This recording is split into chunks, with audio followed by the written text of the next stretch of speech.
Ladies and gentlemen, welcome to the right time, a Wave Sports and Entertainment original presented by Prize Picks.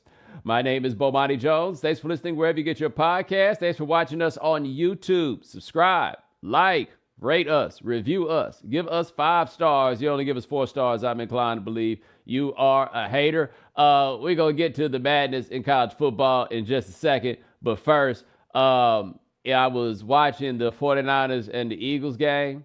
And I was texting with a friend in the media whose name I will not present.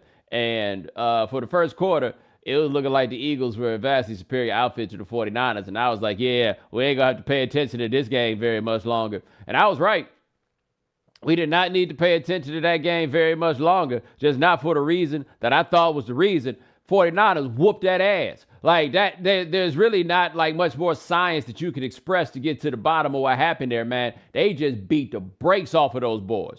You can point to different reasons / explanations, how healthy Jalen Hurts is or is not. The fact that the Eagles had a Monday night game or was a Sunday night game, whatever, they played real close. Then they had to come back around. Didn't the 49ers have 10 days off because they played the Thanksgiving night game? You can point to all those things. In the end, that was a shellacking. Mollies were whopped. Everybody saw it. I don't know, like in full total, what explanation it is for all of it, but there was a beatdown, and the beatdown apparently was at the hands of somebody who wears funny-looking clothes. Sean, you were telling me something about how people were clowning Brock Purdy's clothes.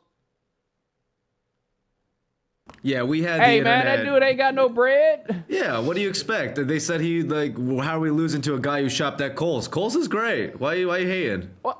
Yeah, easy. What's actually funny about this to me is that you had told me that this video was coming, and if you run it again, run it one more time, I want to show people something. Imagine my confusion when people were telling me that Brock Purdy had a corny fit, but at the start of that video, like that's him walking, but the capture had that dude in the red coat, and I was trying to figure out when the hell Cole started selling that stuff, and when Brock Purdy got that haircut. That was where I was confused. There's a long, lanky Afro-American with dreadlocks. And I was like, what he got to do with Brock Purdy? Brock Purdy is like, look, I have not gotten my money yet. Now, I do have this question there about Brock Purdy, because this ain't really about him in that fit. And you can go look it up. Like, Cole's is an appropriate description of where it looks like he got his threads. But, and I don't want to, I know why this might be judgmental. I'm just speaking to this according to the direction that my life has typically gone in. And I feel like similar direction to the lives of men who are out there like this. And I'm obviously not living in the same situation as Brock Purdy, but Brock Purdy appears to be similar to me in the sense that I really don't be tripping that much about my clothes. But, you know, sometimes you need to at least look like you care. You know what I'm saying? Like, that's why, like, people who get the stylists and stuff like that, they don't really care, but they know they got to look like they do. That me, right? And when you're single, you pay people to do it.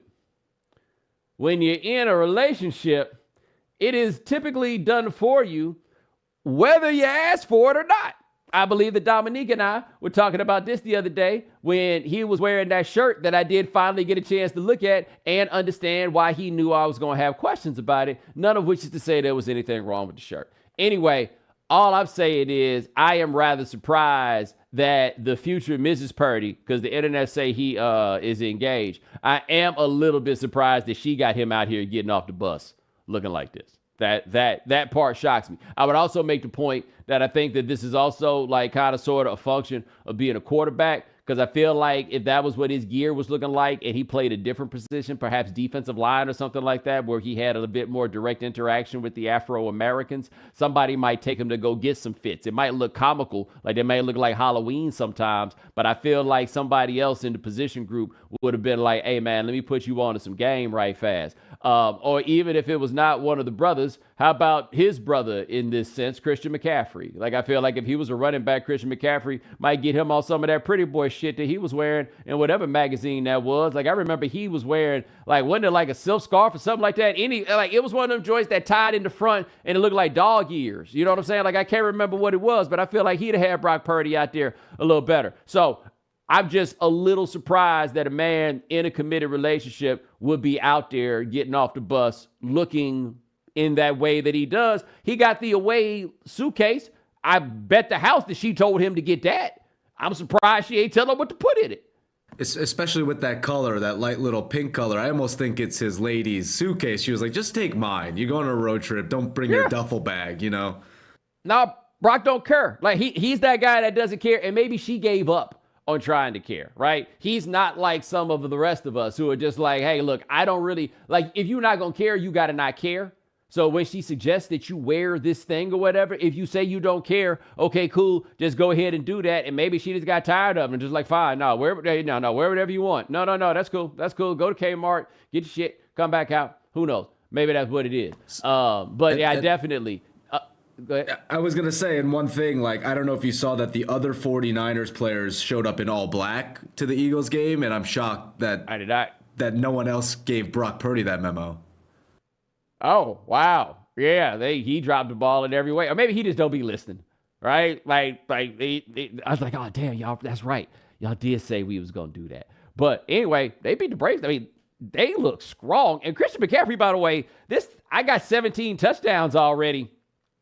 I don't feel like we're talking enough about that part of things. Like, that to me is when we start talking about the devaluation of the running back. The discussion about the devaluation of the running back to me really comes up when something like that can happen. They have played 12 games. Christian McCaffrey has 17 touchdowns. That feels like a bigger deal to me than it seems to feel to everybody else. Is it just me? I don't know. He's a monster. He's a monster. They got monsters. It's just, somebody sent me a link this morning to an article where the question was, it was a discussion of Brock Purdy, and the headline is, Brock Purdy's MVP case is easier to argue for than argue against. We was just a couple weeks ago wondering if we had got this all wrong again. Wasn't that just like 2 weeks ago, Sean? Right? They had a bye week, and then they came back, and then it got going, and all of a sudden, like, the short memory of NFL coverage jumps into play, and now people try to convince you that it's an easier MVP case for Brock Purdy than it is against, and I'm just like, what changed? I know it's a down year for quarterbacks, and I know someone on Yahoo wrote an article about why Tyreek Hill should be considered for an MVP, but the Brock Purdy 180s that the media continues to do, where either he's the worst quarterback or he's an MVP candidate, is pretty alarming. Like, I don't understand why it keeps coming at this rate. Well, I will say this, though, to be fair to him. Every now and then, you do get a quarterback who isn't that good, but also manages to get to the MVP. Like, being an MVP is not, this isn't basketball. It's not quite baseball, but baseball goes to the extreme on this. But in basketball, pretty much if you win an MVP, you are a Hall of Famer. I think the only exception that's going to probably come down to on that is Derrick Rose, and that's as a function of injury as much as anything else. Baseball, you go through and look at the list of people that have won MVPs in baseball, man, it'd be random as hell. It seems like anybody can go ahead and just like catch lightning in a bottle for a year and become the MVP. In football, normally if you go MVP like caliber player, we think of you very, very, very, very, very highly historically. But every now and then, it's just like a dude wins an MVP. It's a dude named Brian Sipe. I don't know anything about Brian Sipe other than the fact that one time Brian Sipe won an MVP. They also did this weird thing once in the NFL. I believe it was the strike-shortened season in 1982 where they gave the MVP to a kicker. Yeah, that happened. But yeah, like when a guy like Matt Ryan has won an MVP. And Matt Ryan's a pretty good quarterback for the majority of his career. For the Falcons, he's a Ring of Honor, maybe even retire his jersey because of the historical significance that he plays for history of the franchise. But, Matt Ryan being an MVP didn't solidify him or make him one of the great quarterbacks in the NFL. I don't think any of us took ourselves to that place. Steve McNair won an MVP, and Steve McNair at his best was a very good quarterback, but it didn't mean that he now suddenly became a top-of-the-line elite caliber dude. Rich Gannon won an MVP, but I have to admit, when Rich Gannon was winning MVPs, Rich Gannon was kind of playing some boss football. Like, I can't really take too much against him. But I mean, with Purdy, maybe there's room or space in the discussion for him to be the guy that wins the MVP without us taking it all the way over the top. I would make this point, though, especially given that we have seen Brock Purdy be not good. I would make this point. I don't feel like there's any argument to be made for him that you can't really make for Tua. And you would talk about that Tyreek Hill thing. Look, if Tyreek Hill is a 2,000-yard receiver, I don't care if it's a 17-game season or not. That's the kind of thing that's supposed to make you stop and take notice and, talk about somebody being an MVP. That is bananas if he manages to do that. I would just make the point to you that Jerry Rice had 22 touchdowns in 12 games in the strike-shortened season in 1987, and they still ain't give him the MVP. They just not going to do that for whatever reason. It's not going there. And the only non-quarterbacks to win it in a really long time are obviously Adrian Peterson, LaDainian Tomlinson, and Sean Alexander. And to your original point, Christian McCaffrey has 17 touchdowns, and it doesn't seem like the discussion is being made for him to be an MVP candidate. No, that's so weird. That's the thing. If you're going to do that, I would say that you go ahead and you do that in that direction. I'm going to flip this on the other side, though, and it's going to get to a point that I make in our next topic. But the Eagles, let's get on this briefly. If you've been watching the Eagles play this year, the Eagles looked a lot like Georgia looked to me in football this year, and we see this happen often with teams that achieve lots of things one year, then come back the next year. You got the feeling that the Eagles were just kind of going through it, and then every now and then we hit the gas and be like, oh, yeah, that's right, we're better than them, and then they'd get it going. We've seen that happen week after week with them. Like, they have not been dominating. We're giving them all the they know how to win credit, which is kind of wild to do for a team that actually hasn't won a Super Bowl. But that's kind of the way that we've been dealing with them. They couldn't do that against these boys. Them boys they was playing against was too good. They was going into that game talking about should the 49ers be favored going into that week. And it was a fair question to ask, right? It felt a little disrespectful. Clearly, they should have been favored by more.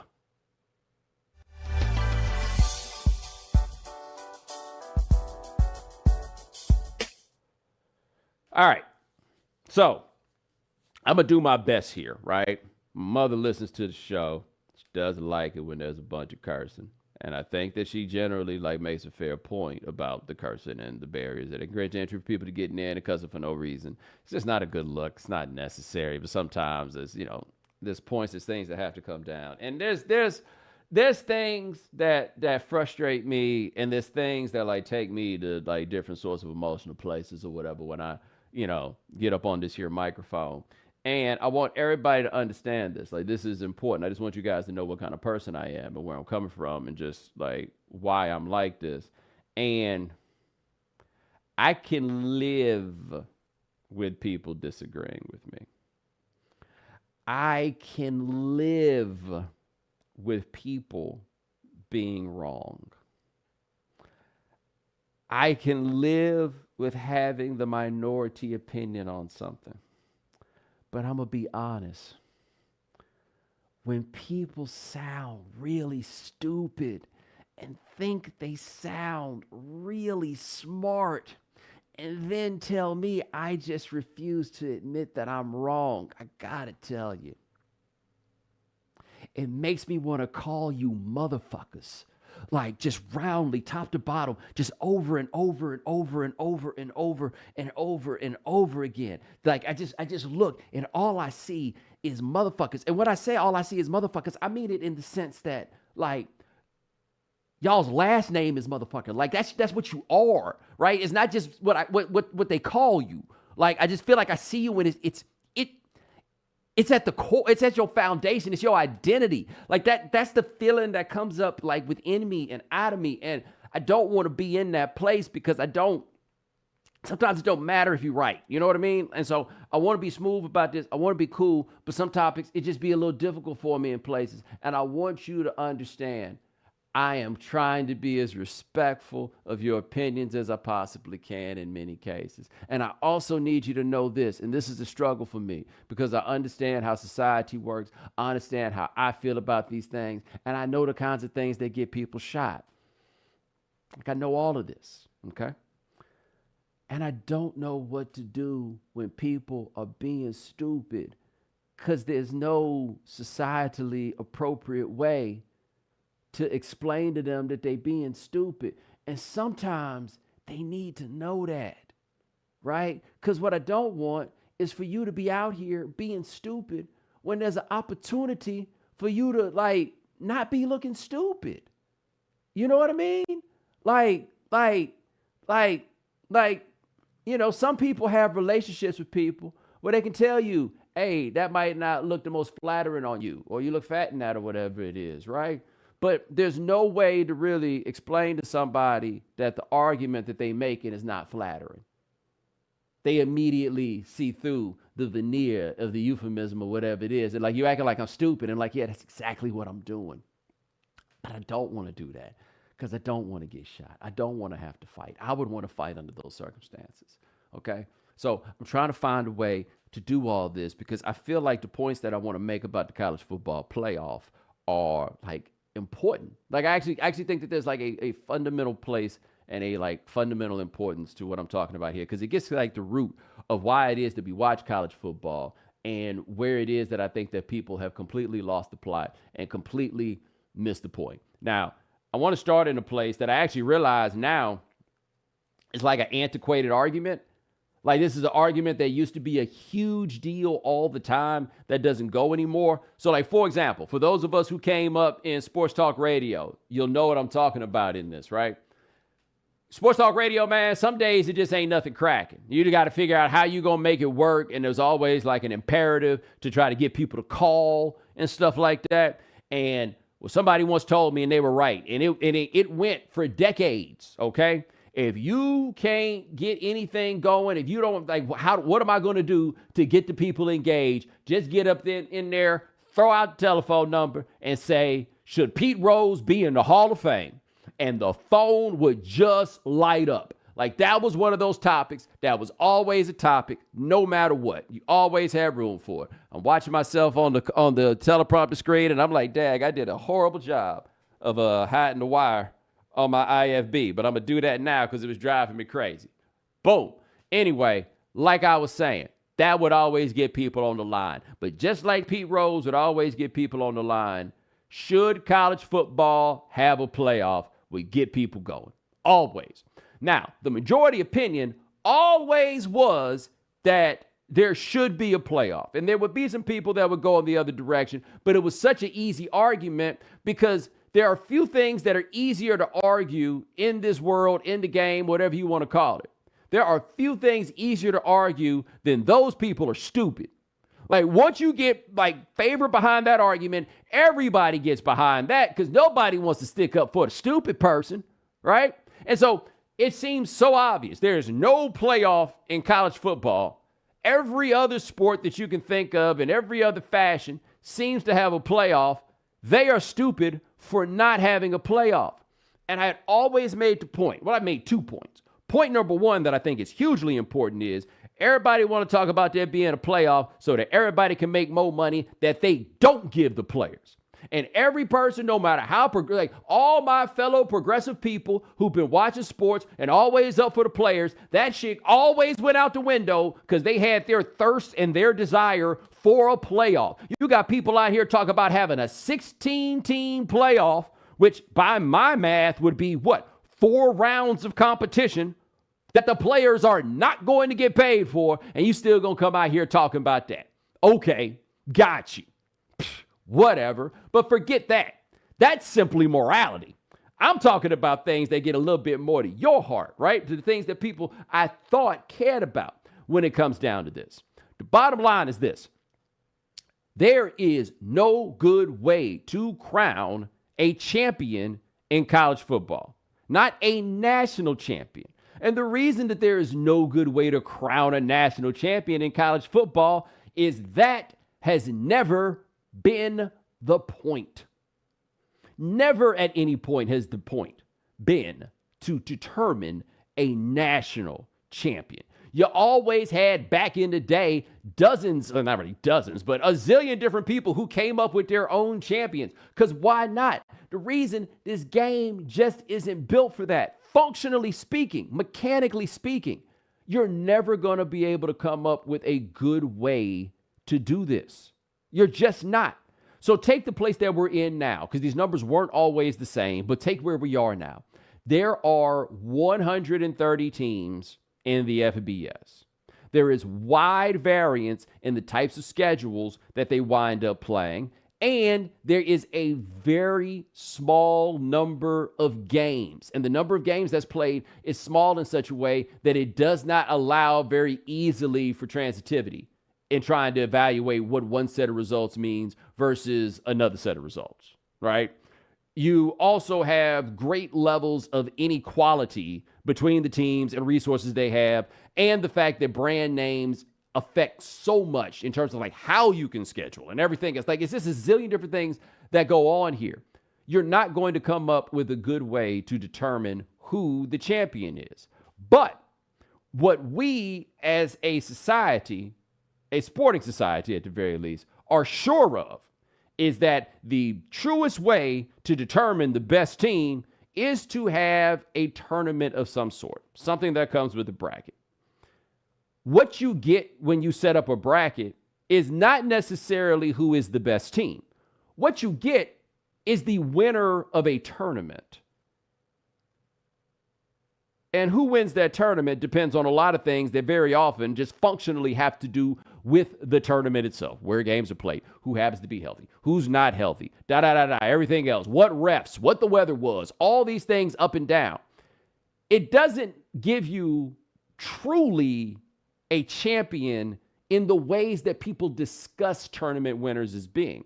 Now, if you want to say that winning a tournament makes you a true champion because of something that's a bit more tied to like morals and stuff like that, boom, I hear you, right? Or like the nobility of this, you know, you beat them, just mano y mano stuff, all right? If you want to make that argument, all right, I get you. But I don't understand why people don't get that's not the only way to determine who a champion is. We had a way of doing it before, and quite honestly, it wasn't that bad. Every now and then you wound up with a situation where people had something to argue about, but it really wasn't that bad. We all enjoyed it a great deal. And you know why we enjoyed it a great deal?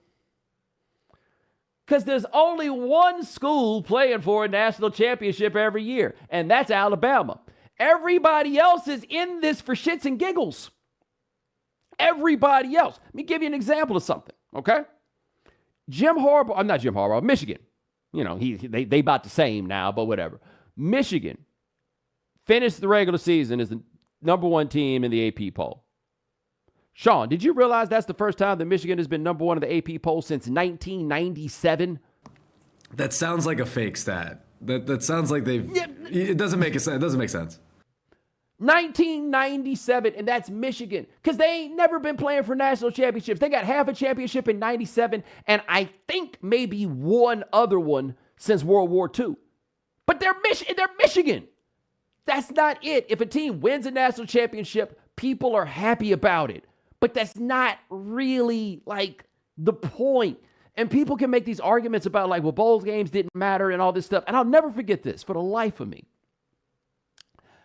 This was, I want to call it 2011, maybe 2012, but 2011 feels more accurate. Michigan and Virginia Tech in the Sugar Bowl. And if you remember, man, Michigan had been through some things, right? They're coming off the Rich Rodriguez debacle. Is Brady Hoke. You know, this is like some of the worst years of Michigan football ever. And they won the Sugar Bowl against Virginia Tech. And I forget what player they interviewed after the game. And he was just talking about what it felt like for them to win the Sugar Bowl. And he's like, starts crying because all the things they've been through in those 4 years, and it culminated in winning the Sugar Bowl, because the Sugar Bowl still matters, right? It still feels like a thing. The Sugar Bowl. And I'm like, because why don't people get that the national championship thing, that's about TV. That playoff, that's about TV. All the other stuff, people are in this from so many, like, take the SEC, for example. I make this point about the SEC all the time. Right now, the SEC has 14 teams, okay? I know it's about to jumbo size next year, but right now the SEC has 14 teams. Since they started that SEC championship game, which was 31 years ago, I believe all of 6 teams have won the SEC. LSU, Alabama, Auburn, Georgia, Florida, and Tennessee. Tennessee has not won the SEC, by the way, since 1998. Okay? All right? I think you see what I'm saying here. 8 teams out of that conference. Forget about don't have a chance at winning a national championship. They ain't got a chance to win the SEC. Yet they play every year. They play all these games, right? They be leaving their families on holidays to go play things called stuff like the Egg Bowl or whatever it is, because ain't nobody in this for no damn national championship. That's just not why we here. So when you had that old bowl set up, those games did still mean something. People did still play for them. People were still invested, right? Without this idea of a true national champion. Now, see, this is what happened when you take this to the new place now, to the college football playoff, where we talk about this now, is now you getting into right or wrong. Now this stuff matters in a much, much, much different way. Because what this did was this eliminated even the idea of where we used to have the split champion, right? 2003, where USC won the AP poll, but LSU won the BCS championship. At least you still had room there, like in the split champion. No. Now this is over. All the authority has been conferred upon the college football playoff. The 4 teams that are determined to be in this playoff. And this year, Florida State went undefeated in the ACC, which is not a great football league, but it is not a bad football league. And they got left out at the expense of Alabama, who we spent all year long saying they wasn't good, but then they beat Georgia, who, by the way, if you had been paying attention, have been cruising for a bruising all year long. They look like teams typically look in year 3 of the kind of run that they had, but it didn't look anything this year like it looked last year or like it looked the year before. They looked like they were a little tired, as teams like that tend to be, and a team that's gone through a bunch of stuff like that one has. And so Alabama then came up. This ain't no great Alabama team. They won. Florida State, who lost their starting quarterback, is out of there. And here is a white man named Boo explaining why they went with Alabama over Florida State. Why did you choose Alabama? Well, I think in looking at it, and again, that was the decision, was Alabama at 4. Florida State is a different team than they were through the first 11 weeks. Coach Norvell, their players, their fans, an incredible season. But as you look at who they are as a team right now, without Jordan Travis, without the offensive dynamic that he brings to it, they are a different team. And the committee voted Alabama 4 and Florida State 5. Okay. So this is something I don't think that people know. Sean, you let me know if you knew this, that there is a provision in the college football playoffs, paperwork, whatever. I don't know if it's in a proviso or manifesto, one of them words. But anyway, it says that like losing a significant player can affect where the committee puts you. I didn't know that, but knowing that this is a TV cash grab, like that makes complete sense. It's an insurance for them. You're gonna blow the plot. Chill out. Yes. You can, but that part is very important. Like them putting in, and that becomes necessary because we've seen this happen in the NCAA tournament in past years. You University of Cincinnati fans, when Kenyon Martin broke his leg, this happens. Where do we put you depends on what they think about the team based on injury, and it's probably best that you have a clear policy about that one, and they have that in there. But I think the reason that we're talking about that we're in there really is this is a television product. Like, all these people been out here talking about a national championship game as the idea of a true champion, and they just trying to give y'all a TV show. That's all they worried about. You out here talking about fair.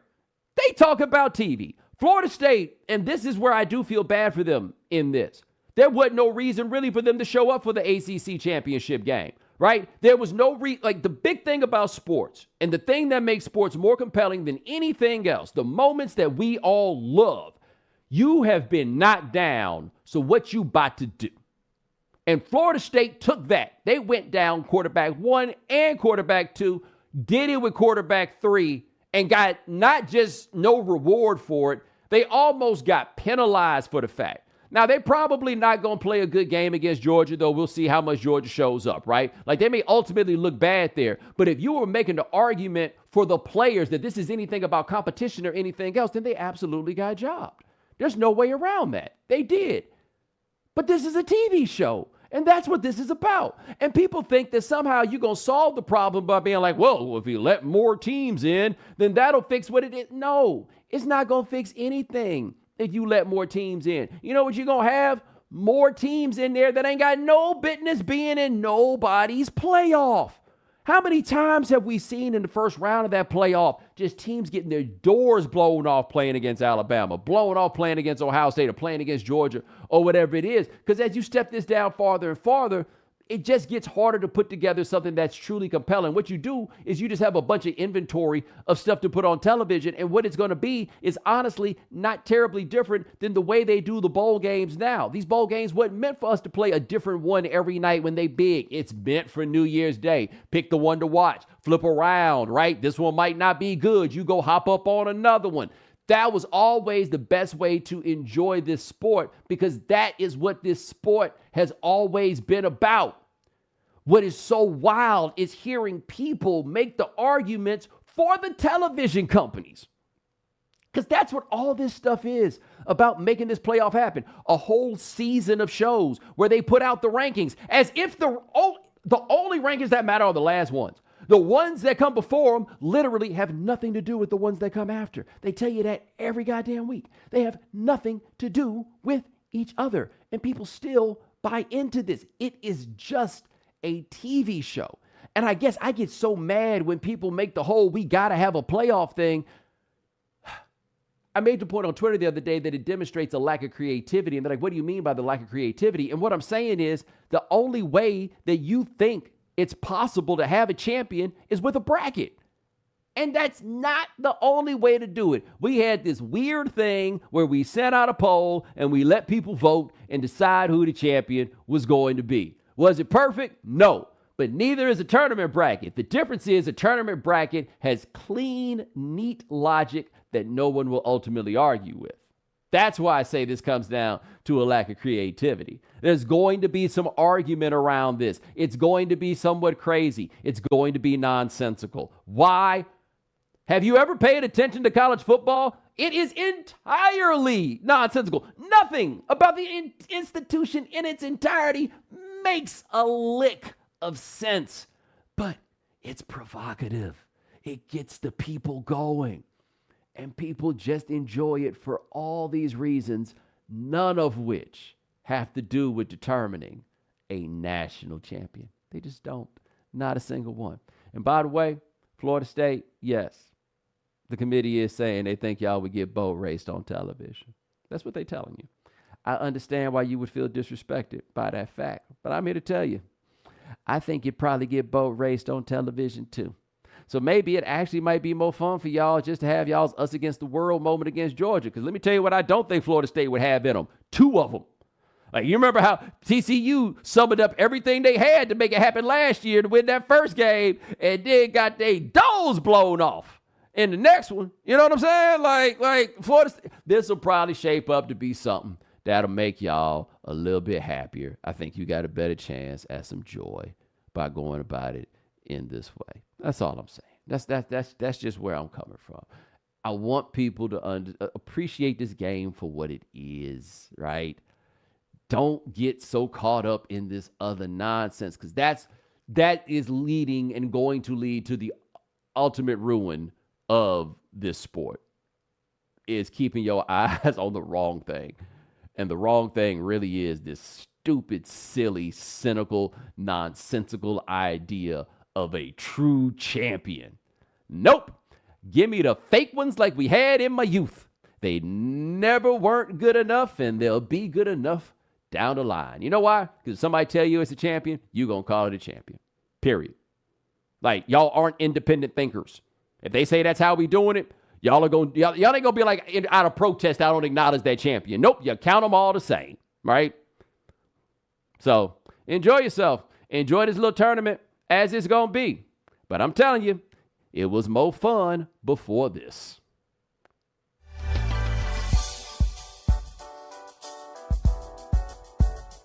Prize Picks is the most fun you can have by winning up to 25 times your money this football season, and now you can play during basketball season too.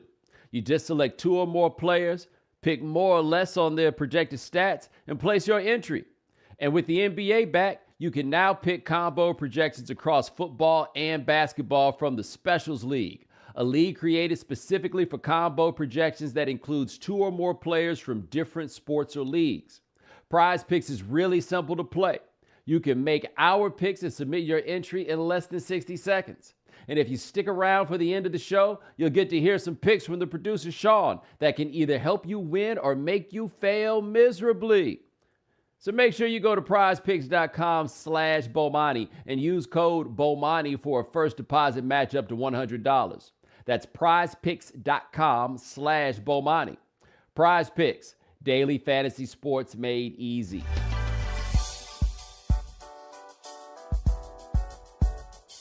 This episode is brought to you by BetterHelp. This time of year can be a lot, and it's natural to feel some sadness or anxiety about it. Whether it's seasonal stress from the cold temperatures or the holiday blues from missing your family because you're unable to travel.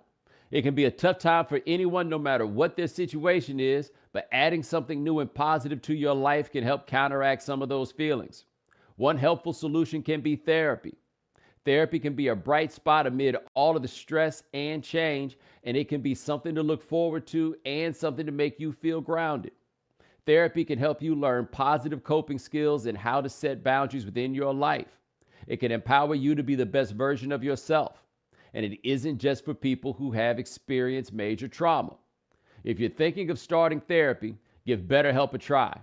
It's entirely online, designed to be convenient, flexible, and suited to your schedule. Make your brain your friend with BetterHelp. Visit BetterHelp.com /Bomani today to get 10% off your first month. That's BetterHelp, HELP.com /Bomani.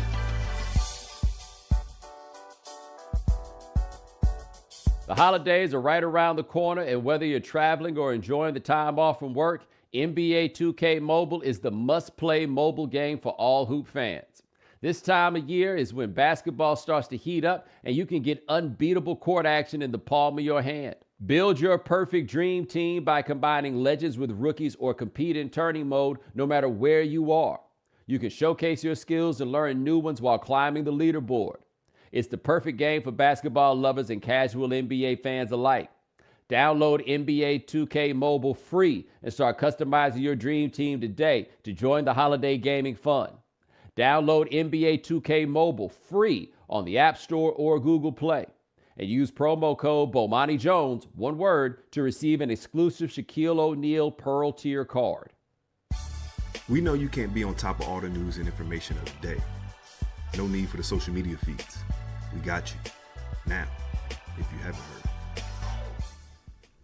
All right, Sean, what we got first? The first audio bite comes from the world of fast food. Hello, I'm Nancy Luna, a food correspondent for Business Insider. McDonald's menu prices are up about 10% this year. That's on top of a 10% bump last year. Chipotle has raised prices 5 times since June 2021. Starbucks is also raising prices. Fast food just isn't cheap anymore. Inflation may be slowing, but when it comes to skyrocketing fast food prices, the damage is done, and there's no turning back. Over the past 2 years, chains such as McDonald's, Chipotle, Pizza Hut, and Starbucks have raised menu prices to combat high commodity costs and wages. Fast food, long known as one of the cheapest ways to eat, no longer feels affordable to many diners. New federal data released earlier this month shows inflation is slowing, with consumer prices leveling. Retailers expect to offer deep discounts for the holidays, but restaurant prices remain on the uptick, especially at fast food chains. The Bureau of Labor Statistics reported that fast food prices in October jumped 6.2% over the past 12 months. Analysts say consumers can expect the sticker shock to continue. Once chains boost menu prices, they never lower prices. And more price hikes are on the horizon. Chipotle recently raised menu prices by 3% in October, Californians can expect Chipotle prices to jump even more next year when the state implements a new fast food law that will trigger wages to jump in the state to $20 an hour. In its latest earnings call in October, McDonald's said it expects to have raised menu prices in the U.S. by about 10% this year. Like Chipotle, McDonald's restaurants in California might see price increases next year because of the jump in hourly wages. Starbucks hasn't ruled out more price hikes either. During a recent earnings call, the chain said it has raised prices over the past fiscal year and will continue to look at strategic pricing opportunities. Yeah, so my question is, if fast food ain't cheap, why are we here? Like, that was the whole thing about it was like, oh man, you're alluring people into eating this stuff that isn't good for them because it's so damn affordable. I don't see why the hell you doing it now. It's also not as fast. You know, it's not as fast and convenient as it used to be. Yeah, no, that's wow. Like, yeah, I mean, I'm just listening to that and I'm being like, McDonald's, y'all got some nerve, like some real live nerve. And I get the idea of we got to raise minimum wage salaries for people working in these industries, but the bit that Nancy said of once the prices are up, they'll never go down. You know, so chicken nuggets won't be 99 cents or $1 ever again. Nah, it'll never be whimsical again, dog. Like, you know, this is what I start, like, that's when you start sounding like, I remember when a dime bag cost a dime, right? Like, it was like, yo, they used to have a 2 for $2. Get 2 quarter pounders for $2, but y'all don't know nothing about that. But then I realized that was 30 years ago. Yeah, tough times. The next clip we got is about speech. Hi, I'm John Bowe. I'm a speech and presentation expert who contributes to CNBC and most recently to the New York Times opinion page. I wrote an essay for them recently about our crisis of connection. By that, I mean that socially, politically, emotionally, we've gotten very bad at talking to one another. We're divided, consumed by partisan anger, mistrust, our kids can't talk or focus, and so on and so on. People seem nuts, and not just in the US, but around the world. Everything I teach about public speaking is based on methods invented by the ancient Greeks. As it turns out, they were nuts just like us. The moment they invented democracy, speech became a huge avenue for power. So fake arguments, fake news, whatever, mudslinging, discourse became insane. Speech training was invented as a way to teach people how to express themselves and hold their own among other people. This ability to listen to other people, think about what you're going to say, speak, say it well, and interact with other people was the main subject of education for 2,000 years. And 2 or 3 centuries ago, thanks to science, it became uncool. And it's been mostly forgotten. So now no one knows how to practice these supposedly soft skills. Almost everyone feels shy, anxious, socially anxious, whatever, pissed off, and convinced that it's very, very hard to be understood. My big takeaway is that the ability to express yourself is a weirdly simple technical skill that anyone can learn, like cooking. I guarantee you, if you learn it, you'll be less angry, which is to say, you'll be happier. I believe that speech training can save us all, and I sincerely mean that. Kids, grown-ups, everyone. So I picked this because I just wanted to throw something out there. This won't even take me very long to say, but I remember this from when I was younger. My mother is a economics professor. She was the dean of business at Prairie View A&M University while I was growing up, and I noticed it then, and then I noticed it from other people who have been like part of this organization. Hey man, if there's like a local Toastmasters chapter to where you are and you're the type of person that like wants to get better at doing that stuff, I really, really, really recommend you do that. I can't think of like really a more positive environment of people big upping each other in various ways than I've ever seen around that. And I do think that there is a real significant thing to the happiness level that people have as a correlation to their ability to express themselves to others in groups large and small. Like I was going through stories for this week and saw that one and just kind of thinking about the theme, what he was talking about as related to like how people felt and all of that. I was like, no, I think this might be a good way to guide some people towards something that might, make it a little easier to get a hand on that elusive happy. But Yeah, find them organizations, right? Like we've been talking about this as a running theme, I think, on the show about how like club memberships and stuff like that are things that are down and that people would be happy if they did more of that. But if you could find a club, for really just a talking club, honestly, I think it'd be good for you.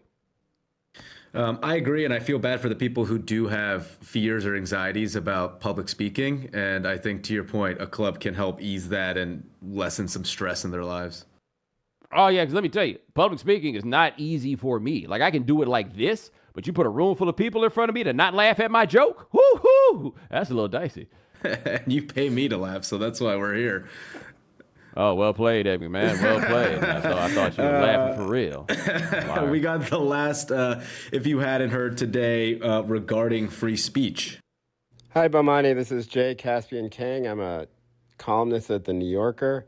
And a couple weeks ago, I wrote about the case of Stuart Seldowitz. Seldowitz is a veteran of the State Department. He worked under multiple presidential administrations and even worked on the Israel-Palestine situation. And he was filmed, I would say like 2 or 3 weeks ago at this point, harassing a halal cart vendor in Manhattan. The stuff that he was caught on film saying is certainly vile. It included him telling this young Egyptian man, if we kill 4,000 Palestinian children, it wasn't enough. There were many Islamophobic comments directed towards him, and it just seemed like this was an unhinged man who was going out of his way to repeatedly go to this halal cart vendor and just say the most horrible things possible to him. The article that I wrote, however, was not really a defense of Stuart Seldowitz, but it was a defense of the idea of free speech, because what ended up happening, he pointed out.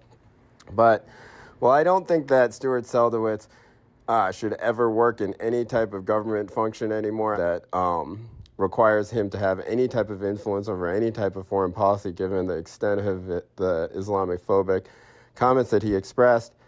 I do wonder what happens when people are charged with crimes because they said something to somebody, right? And the act of standing on a public space, expressing your views, no matter how vile or awful they are, should be protected in the United States. And it always has been, and that is how we have a sort of spirit and a history of protest in this country, that when those rights are infringed upon, that generally there's a somewhat robust type of defense. There are places like the ACLU, other types of legal organizations that are dedicated to protecting this type of thing, regardless of the actual politics or the views of the people involved. And so the piece that I wrote was an argument that despite how awful Stuart Seldowitz is, and I believe he is quite awful, right, that these types of things should be protected. People should not be brought up in charges on this, especially based on the virality of the video that they're involved in and how much the internet responds to them.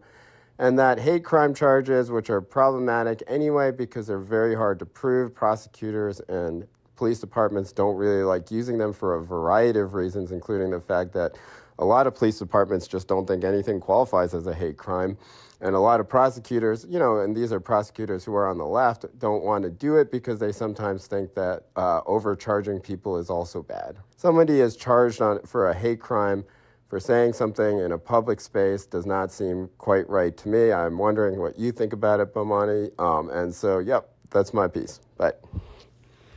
Yeah, so like the dilemma for me on those sorts of things is, once somebody, as we are learning all the time, once somebody else gets in charge, their definition of what is or isn't like illegal then becomes the change, right? Like there's no way to have like an absolute standard on these things. And we're at the point now where we have very few mores that just like everybody jumps on. Like norms seem to be less popular than they'd ever been before, that I always run the risk of, just because I think this thing is perfectly sane and rational doesn't mean the next person won't. You put the next person in position and now they coming to lock me up with something that seems to be fair, like a fair thing to say. Like, for example, I am very careful about not calling people or individual a racist.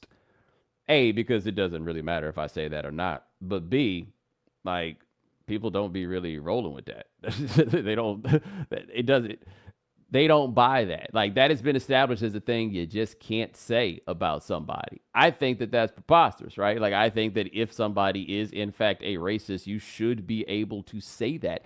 But I recognize that you can't. And no matter how obvious it is to me that somebody is a racist, somebody else can say, oh, no, he's not. And we get into like this postmodern, my truth, your truth, the truth situation. And we can't get nowhere with it, right?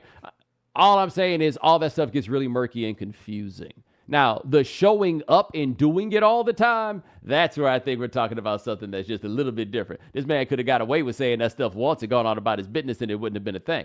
Problem is he keep on showing up.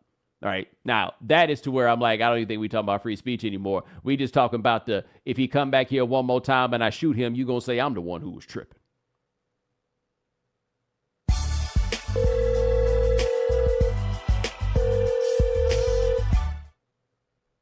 All right, Bo. The prompt last Friday was times you were surprised by a white athlete or vice versa. And, again, shout out to the audience. They came correct over the weekend. I had a blast listening to over 20, 30 submissions, but we got 3 for you. Let's start with this one right here. Hey, what's up, Bomani? Story about a person that surprised me. It was freshman year of college. Dude walks in, backpack on, sweater, button up underneath. He looked like he was a professor or just like a high school teacher. He walks in, he's like, all right, who's got next? And he changes his clothes. Dude pulls out, he's wearing soccer shorts now. And this is like before like the 7-inch shorts were in, like the shorter shorts by athletes. Everyone's in there, the shorts touching the knees and everything. So he's out there in soccer shorts. It's like, gets the ball, starts warming up. And his first move was a drop step, two-handed dunk. And dude is my height at 5'10", maybe like an inch taller, inch shorter. Who knows? But his first move on the court, freshman year, no one has ever seen him before, was a drop step, two-handed dunk.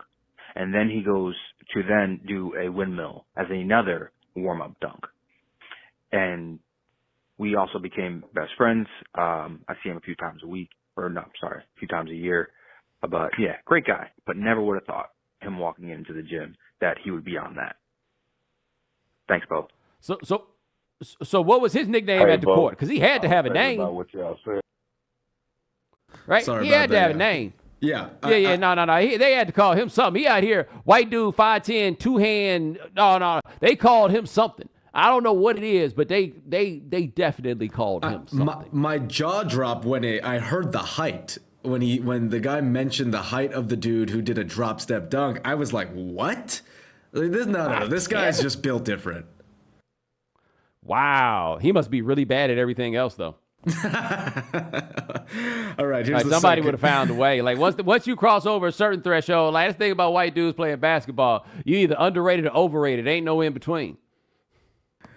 All right, we got 2 more. Here's the next one. Hey, Bo. I was thinking about what y'all said about that one time that white boy gave it to you. I was a junior in high school. I played varsity ball. I played against this white dude. He was a freshman. I pit-rolled his ass all up and down the field, right? The next year, we played him again, and I don't know what the white boy did. He had been spending all summer in the weight room, and he had grew 3 inches. So anyway, we playing against each other again, and our quarterback threw a pick, and I'm running down the field trying to chase after the dude who caught the pick, and all of a sudden, out the side of my eye, that boy came over there and blasted the shit out of my ass. And then he stood over me and he said, am I still too small now, bitch? And boy, I was ashamed as hell. But anyway, bro, y'all keep doing what y'all doing. Y'all keep up the good work. Love the show, bro. Oh my God, he spent the whole offseason listening to the Rocky soundtrack. Wait for his chance. Just for that moment. That's all he had. He was listening to AC/DC Back in Black, and then he go over to Rocky. Just listen to him back and forth. and he was practicing that line in the mirror for weeks. Oh, yes, he knew his chance was coming. Oh, man, what's the last one?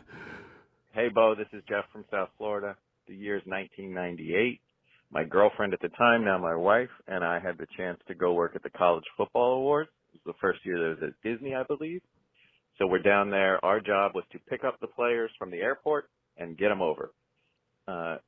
We were both college students at the time, so the players we were picking up were our own age. So we're just hanging out with guys, and my wife gets an assignment to go pick up Tim Dwight.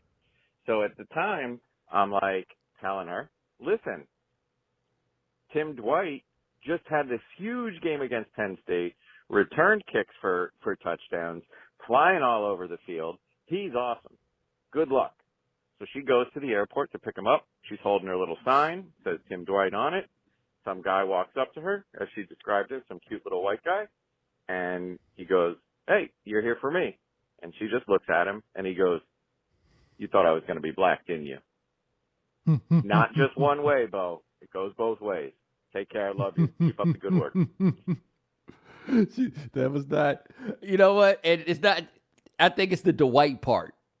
Yes. You know, Yeah, you know, like they'll make a lot. I don't know if they're making black Dwights anymore either, but I know they kind of stopped making white. Like white people gave that back to us. Dwight, Dwayne, all the D-dubs, they let us have those back. And so, damn, yeah, I can see it. Tim Dwight was a monster too. He was super fast, super duper fast. Whew.